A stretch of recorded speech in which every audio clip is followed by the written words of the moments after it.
Welcome to another episode of Let's Talk About Clutter. I'm your host, Margo, a professional organizer specializing in chronic clutter.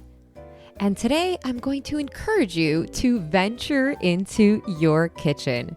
There is no doubt that our kitchens tend to be one of the most cluttered places in our homes. And when we do declutter, we tend to focus on high traffic zones, such as our countertops, as well as the pantry and the fridge, as we tend to use these places more frequently and value the need for space.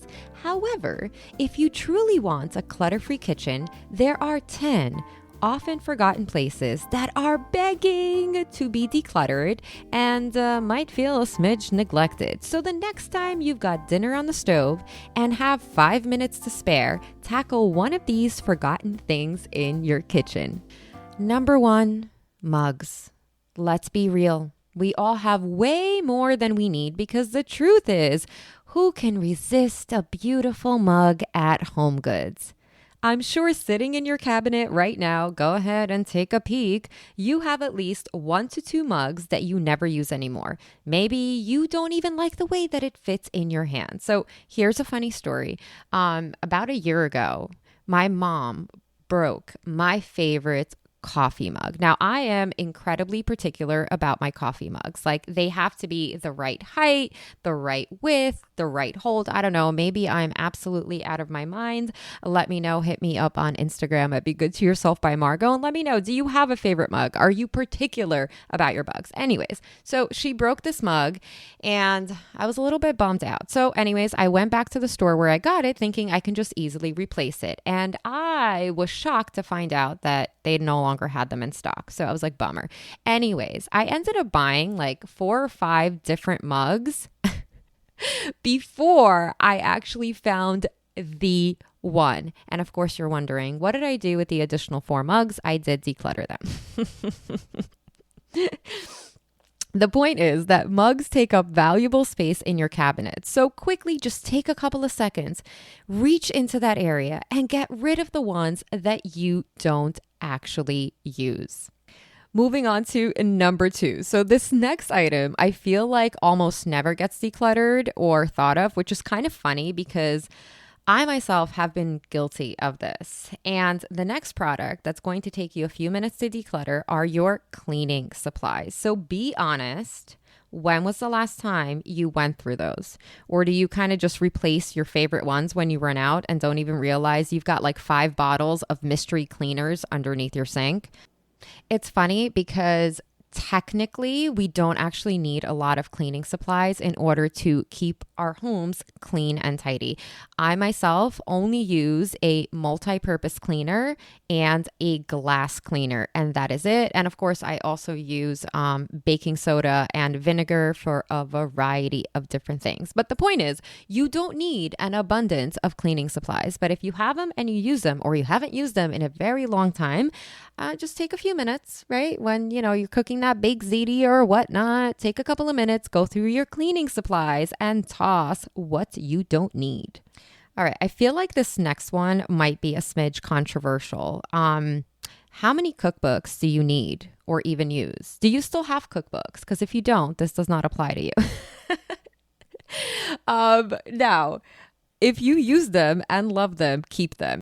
I am really not somebody who's going to be like, well, you have these like treasured, cookbooks that you use all the time and maybe even have sentimental value attached to them. I'm not going to tell you to get rid of them. But if I'm talking to you, right, where you've like collected them over the years, or like years ago, there was a trend to have cookbooks and like display them on your kitchen counter, which to me is like a little bananas because kitchen counters are like prime real estate. But anyways, with that said, if you've like collected an abundance of cookbooks that are probably sitting or hanging out in your kitchen cabinet or maybe even on top of your refrigerator collecting dust, just take a few minutes, go through them and get rid of them. I'm somebody who's actually not a very good cook and I don't really use cookbooks. Full transparency, I get all of my recipes, don't laugh, but I get all my recipes from like TikTok. Or YouTube, and I usually try to keep it as simple as possible because my idea of a meal is like throwing something on a pan and adding some salt and pepper and calling it a day. So I don't know. If you have cookbooks that you haven't opened in years, it's time to let them go. If there happens to only be like one page out of the entire cookbook that you use, then just rip out the page. Rip out the page, keep the page, and recycle or rather donate the cookbooks. Item number 4 that's begging to be decluttered or decluttered again is the kitchen junk drawer. I feel like we all have them. I am totally, I'm a decluttering coach and I am pro having a junk drawer. I think junk drawers are absolutely fabulous. I think that when it gets a little cray cray is when we have like many junk drawers around the house and sometimes like junk rooms or junk closets. But in this case, if you have a junk drawer, spend a couple of minutes. You don't even have to take everything out. Just pop open the drawer, look what's inside. And if you see mystery items or like your kids just randomly threw toys or like wrappers or gosh knows what else is in there, like just spot and toss. Open it, look at it, things that don't belong, that you don't need, get rid of them. Things that need to actually go somewhere else, right? Because that's what a junk drawer is. It's a catch-all for stuff that doesn't have a home or stuff that we're just too lazy to put back or our family members are too lazy to put back where it belongs. So take a few minutes, go through your junk drawer, get rid of what you don't need, make room for like more junk for the upcoming month. I actually declutter my junk drawer once a month. Number 5, spices. So when I walk through the aisles of Trader Joe's, I am like always tempted by their sheer volume of exotic spices. I feel like as a mom, my kitchen should reflect a spice collection, which in turn paints me as like this good cook. Anyone else feel that way? Like because you're a woman, maybe a parent, your kitchen should like be fully stocked with spices.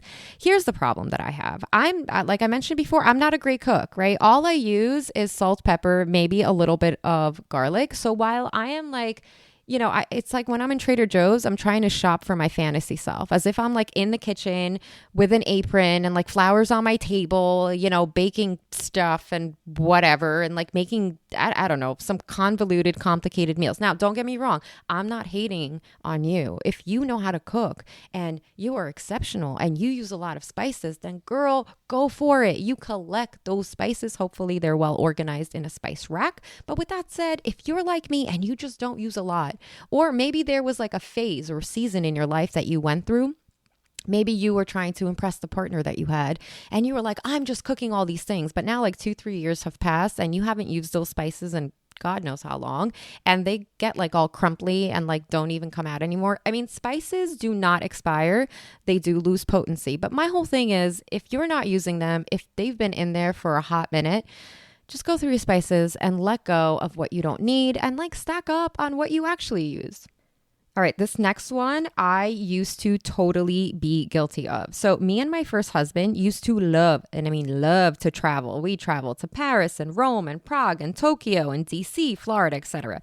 And everywhere we went, we would purchase a magnet to remember our travels. By the time our marriage ended, I had like dozens of magnets, some of which I displayed on my refrigerators and others randomly floating around my home. I kept them in the kitchen for a while until I realized that they lost their look. They appeared greasy and made my fridge appear super cluttersome.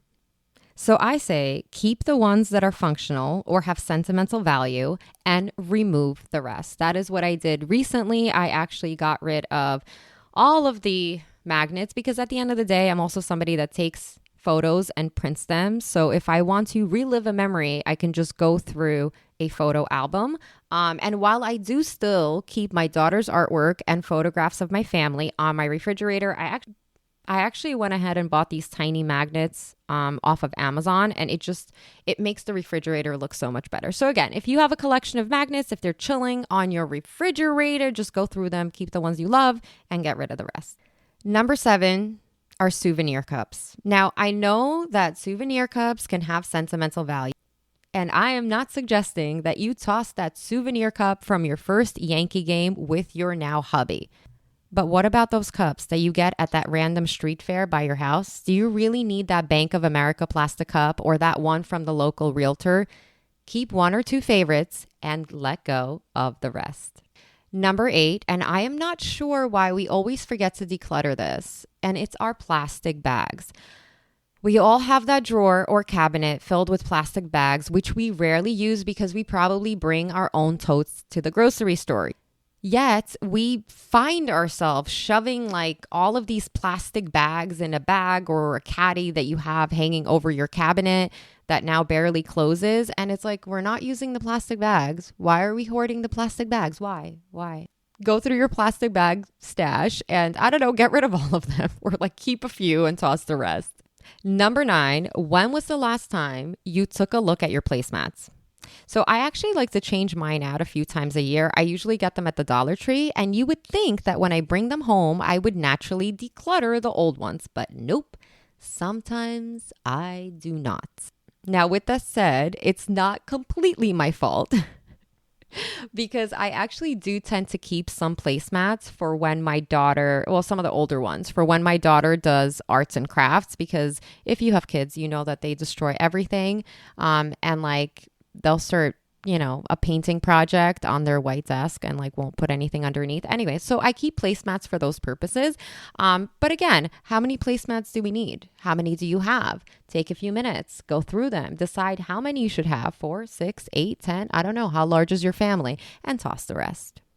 And finally, number 10. And for this one, let's get serious for a minute. Do you or don't you have that kitchen cabinet that you never open?